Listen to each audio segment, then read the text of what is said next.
ఒక చిన్న మనవి, పోలీస్ శాఖకు మనం సహకరిస్తూ వెళ్ళాలి. మధ్యలో కొన్ని దారులుగా ఏర్పాటు చేసాం, కొన్ని సెగ్మెంట్గా ఏర్పాటు చేసి దారి విడిచిపెడితే ఆ దారిలో కూడా కొంతమంది అడ్డుగా నుంచున్నారట.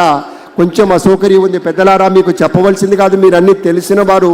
దయచేసి ఆ దారిని విడిచిపెట్టి మిగతా ప్రాంతంలో మీరు కూర్చోండి, కార్యక్రమాన్ని చూడండి అనేటువంటి మాట మీతో మనవి చేస్తూ, ఏళ్ల తరబడి ఎదురు చూసినటువంటి ఒకానొక విశేషానికి ఫలితంగా సమాజ చలనాలకు దర్పణల్లా ఒక సత్య దీక్షతోటి, సత్యానుశీలనతోటి ఒక దివ్య స్వప్నం అలా టీవీలో కనపడితే చాలు, ఒక్కసారి మనం ఎన్నుకున్నటువంటి నేతలు అలా కనపడితే చాలు, జనమంతా తమ యొక్క చేతుల్లో ఉన్నటువంటి ఆ వివిధ పతాకాలతోటి అద్భుతమైనటువంటి రీతిలో అనుభూతి చెందుతూ స్వాగతం చెప్తూ ఉన్నారు.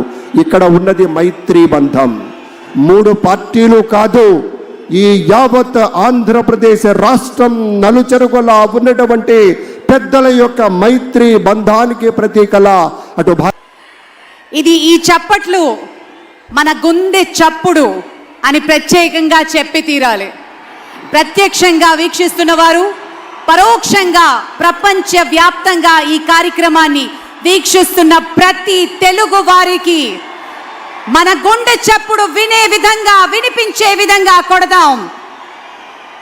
ఏది ఒకసారి గట్టిగా చెప్పండి, జై శ్రీ చంద్రబాబు నాయుడు.